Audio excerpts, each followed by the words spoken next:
तर हाय, नमस्कार. माझं नाव ऋषभ आणि माझ्या यूट्यूब चॅनलमध्ये तुमचं सगळ्यांचं स्वागत आहे. आजच्या ब्लॉगमध्ये आपण छत्रपती शिवाजी महाराज टर्मिनसला जाणार आहोत. स्टेशनपासून 20 ते 25 मिनिटांच्या अंतरावरती एक 300 वर्ष जुनं देवीचं मंदिर आहे. त्या मंदिराला आपण आज भेट देणार आहोत. त्या मंदिराचं नाव आहे काळबादेवी मंदिर. चला तर मग आजचा ब्लॉग आपण स्टार्ट करूया. प्रसिद्ध काळबादेवी मंदिराच्या नावावरूनच तेथील परिसराला देखील काळबादेवी हे नाव पडले. हे मंदिर 300 वर्षापूर्वीचे आहे असे म्हणतात. हे मंदिर काळबादेवी परिसरात असले तरी याचे मूळ स्थान सुरुवातीला माहीम आणि त्यानंतर आझाद मैदान म्हणजेच पूर्वीचे कापाचे मैदान येथे होते असा इतिहासात उल्लेख आहे. 300 वर्षापूर्वी आझाद मैदानामध्ये रघुनाथ कृष्ण जोशी यांनी प्रतिष्ठापना केली. रघुनाथ कृष्ण जोशी यांच्या निधनानंतर 225 वर्षापूर्वी ब्रिटिशांच्या दबावामुळे देवीचे मंदिर पुन्हा काळबादेवी परिसरात स्थलांतर करण्यात आले. देवी आणि देवीच्या मंदिराची संपूर्ण व्यवस्था आज जोशी घराण्याची 7वी पिढी पाहत आहे. आणि महत्त्वाचं म्हणजे काळबादेवी ही स्वयंभू जागृत देवी आहे असे म्हटले जाते.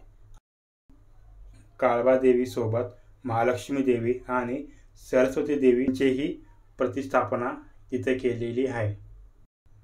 नवरात्रोत्सवामध्ये भाविकांची मंदिरामध्ये मोठ्या प्रमाणात गर्दी असते.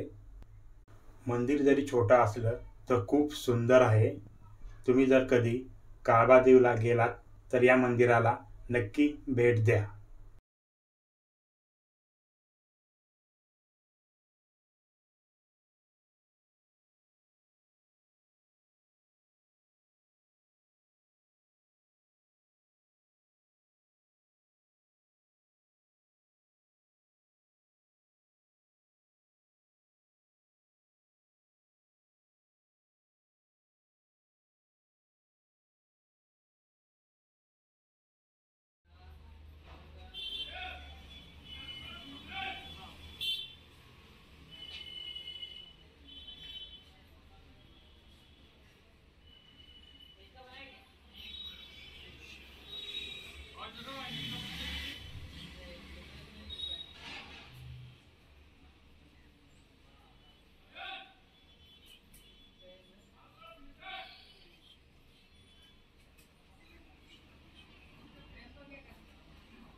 चला तर मग आजचा ब्लॉग आपण इथंच संपूया.